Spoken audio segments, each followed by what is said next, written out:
Hello दोस्तों, मेरा नाम है निखिल पाल। आई होप कि आप सभी लोग ठीक होंगे। सो गाइस, ये मेरे चैनल पर पहली क्राइम स्टोरी है जो कि आज मैं सुनाने वाला हूँ। ये कहानी है दुनिया के सबसे छोटे सीरियल किलर जिसका नाम है अमरजीत सदा, जो कि सिर्फ 8 साल की उम्र में सीरियल किलर बन गया था। इस लड़के के नाम दुनिया का सबसे कम उम्र का सीरियल किलर होने का रिकॉर्ड दर्ज है। ये लड़का बिहार के एक जिले बेगूसराय के एक गांव मुसहरी में रहता था। ये बच्चा एक बड़े ही गरीब परिवार में पैदा हुआ था। इसके परिवार में इसके माता पिता और इसकी एक छोटी दूध पीती बहन थी जिसने अभी चलना तक नहीं सीखा था। लड़के के पिता मजदूरी करके किसी तरह परिवार का पेट पालते थे।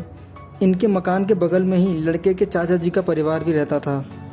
ये बात है सन 2006 की। लड़के के चाचा जी की 6 साल की बच्ची अचानक गायब हो गई, लेकिन उन्होंने इसकी रिपोर्ट पुलिस में नहीं की। लेकिन ये बात पूरे गांव में आग की तरह फैल गई, क्योंकि गांव के अधिकतर सभी बच्चे एक साथ ही खेलते थे। बात का पता लगना लाजमी था। फिर धीरे धीरे टाइम बीतता है और 6 महीने बाद फिर एक कांड हो जाता है। उसी परिवार की एक 8 महीने की बच्ची अचानक से फिर गायब हो जाती है। इस सब के बावजूद भी पता नहीं परिवार वाले इस घटना को पुलिस में क्यों नहीं रिपोर्ट करते, और ये बात भी गाँव में फैल गई। लेकिन गाँव वाले लोग ये नहीं समझ पाते कि आखिर क्या बात है कि ये लोग पुलिस में रिपोर्ट नहीं कर रहे, जबकि 6 महीने के अंदर ही एक परिवार के 2 बच्चे गायब हो गए हैं। अब इस गांव में लोगों के बीच दहशत फैलने लगी, तरह तरह की अफवाहें उड़ने लगीं। इस घटना को घटे 3 महीने हुए ही नहीं थे कि इस गांव में एक और 3 महीने की दूध पीती हुई बच्ची गायब हो गई। लेकिन इस बार बच्ची किसी दूसरे परिवार की थी। हुआ ये कि लड़के के चाचा के घर के पास ही चुनमुन देवी नाम की एक औरत रहा करती थी, जिसकी 3 महीने की बच्ची का नाम था खुशबू। चुनमुन देवी अपनी बेटी को पास के एक प्राइमरी स्कूल में खिला रही थी। तभी उसको उसके घर का एक बहुत इम्पोर्टेंट काम याद आता है। वह खुशबू को वही स्कूल में सुलाकर काम करने चली गई। थोड़ी देर बाद वह काम ख़त्म करके वापस लौटी तो पता चला कि खुशबू वहाँ से गायब है। आनन फानन में आकर चुनमुन देवी उसे गांव में ढूंढने लगती है। पड़ोसियों से खुशबू के बारे में पूछती है, लेकिन खुशबू के बारे में कुछ भी नहीं पता चलता। लास्ट में वह भगवानपुर पुलिस स्टेशन पहुंचती है, जिसके अंडर मुसहरी गांव आता था, और वहां खुशबू की मिसिंग रिपोर्ट लिखवा देती है। यह पहली बार था कि 3 बच्ची गायब होने के बाद किसी ने मिसिंग रिपोर्ट लिखाई हो।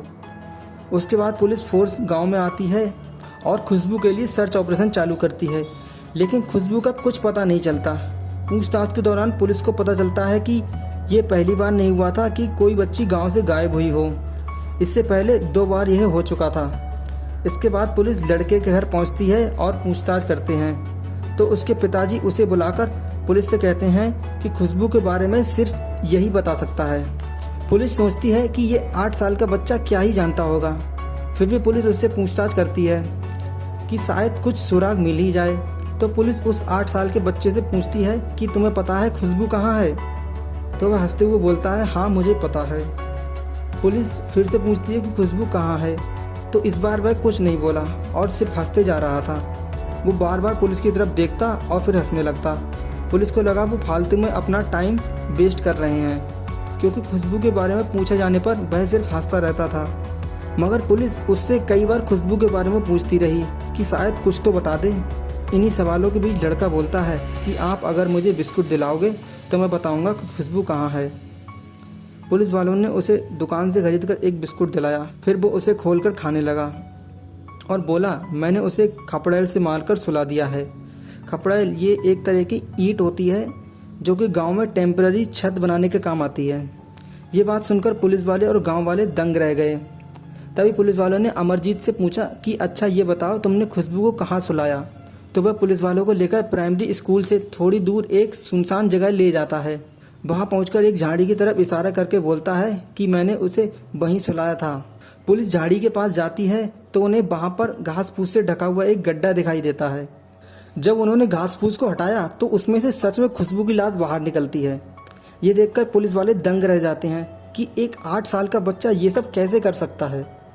इसके बाद पुलिस ने अमरजीत को खुशबू के मर्डर करने के जुर्म में गिरफ्तार कर लिया और पुलिस स्टेशन ले गए। लेकिन वह अभी भी पुलिस वालों को देखकर हंसे ही जा रहा था। वैसे भी 8 साल के बच्चे को पुलिस और कानून के बारे में क्या ही पता होगा।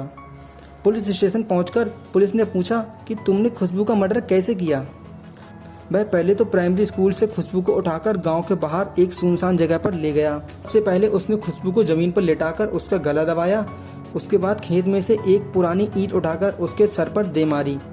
उसके बाद वो खुशबू को उसी गड्ढे में छुपाकर भाग गया। तभी पुलिस को याद आया कि पिछले 1 साल के अंदर 2 बच्चे और भी गायब हुए थे, जो कि अमरजीत के परिवार के ही थे। तो पुलिस को लगा उन दोनों के गायब होने में कहीं इसी का हाथ तो नहीं है। तो पुलिस पूछती है कि तुमने और किस किस को खपड़ैल से मारकर सुलाया है। ये पूछे जाने पर पहले तो वह हंसने लगता है, फिर कुछ देर बाद बोला कि और बिस्कुट दोगे तो बताऊंगा। फिर पुलिस ने एक और बिस्कुट का पैकेट मंगाया। उसके बाद अमरजीत ने 2 और लड़कियों के नाम लिए, जिनमें से एक उसकी बहन थी और दूसरी चचेरी बहन थी। ये बात सुनकर पुलिस वालों के पैरों के नीचे से ज़मीन खिसक गई, क्योंकि उनके सामने दुनिया का सबसे छोटा सीरियल किलर बैठा था, जिसने 3 मर्डर किए थे, जिसमें से 2 लोग उसके परिवार के ही थे। उसके बाद पुलिस वालों ने अमरजीत के पापा और चाचा को पुलिस स्टेशन में बुलाया, तो उन लोगों ने पूरी कहानी बताई। उन्होंने बताया कि अमरजीत ने पहला कत्ल आज से लगभग 1 साल पहले सन 2006 में अपनी चचेरी बहन का किया था। उसे भी खुशबू की तरह ही मारा था। तब अमरजीत सिर्फ 7 साल का था। उन्हें पता भी नहीं था कि मर्डर अमरजीत ने ही किया है, क्योंकि उनके पूछे जाने पर अमरजीत ने सब कुछ सच सच बता दिया था। उसके लगभग 6 महीने बाद उसने दूसरा कत्ल अपनी 8 महीने की बहन का किया था, और ये मर्डर भी उसने ठीक वैसे ही किया था जैसे कि खुशबू का किया था। उसके बाद पुलिस ने दोनों से पूछा, अगर आपको पता था कि दोनों मर्डर अमरजीत ने ही किए हैं तो आपने पुलिस स्टेशन में क्यों नहीं बताया? तो उन्होंने बताया कि जब उसने अपने चाचा की लड़की को मारा तो हमें लगा कि उसने गलती से लड़ाई करते हुए उसे मार दिया होगा, लेकिन जब उसने अपनी ही बहन को मारा तो हमने उसकी बहुत पिटाई की।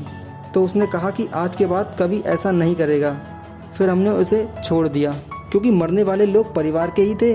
हमने इसे फैमिली मैटर मानकर पुलिस में कोई कंप्लेन नहीं की। इसके बाद पुलिस के दिमाग में एक और सवाल उठ रहा था कि आखिर क्यों एक 8 साल का बच्चा इतनी बेरहमी से लोगों को मार सकता है, क्योंकि हर एक मर्डर के पीछे कोई ना कोई एक मकसद जरूर होता है, परंतु 8 साल के बच्चे का क्या ही मकसद हो सकता है? इसका जवाब तो सिर्फ अमरजीत ही दे सकता था। फिर पुलिस ने अमरजीत से पूछा कि तुमने आखिर ये सब क्यों किया? वह बोला, मुझे ऐसा करने में मज़ा आता है, मुझे लोगों को दर्द में देखकर अच्छा लगता है। पुलिस को लगा अमरजीत साधारण तो नहीं है, तो पुलिस ने उसे साइकेट्रिस्ट के पास भेज दिया। अमरजीत के दिमाग पर काफ़ी दिनों तक स्टडी करने के बाद उन्होंने रिपोर्ट में बताया कि वह एक कंडक्ट डिसऑर्डर नाम की बीमारी से पीड़ित है, जिसकी वजह से उसे ये सब करने में मज़ा आता है। कुछ दिनों बाद अमरजीत को कोर्ट में पेश किया गया। क्योंकि वह नाबालिग था, इसलिए उसे बाल सुधार गृह भेज दिया गया। अमरजीत का जन्म सन 1998 में हुआ था। इस हिसाब से 2016 में उसे वहाँ से आज़ाद भी कर दिया गया होगा। आज अमरजीत किसी दूसरे शहर में किसी दूसरे नाम से रह रहा होगा। आई होप कि आपको ये कहानी पसंद आई होगी। अगर पसंद आई हो तो इसको लाइक ज़रूर कर देना, चैनल को भी सब्सक्राइब कर देना और बेल आइकन को ज़रूर दबा देना, जिससे कि नई वीडियो की नोटिफिकेशन आपको जल्दी से जल्दी पहुंच जाए। Thank you so much for watching. जय हिंद।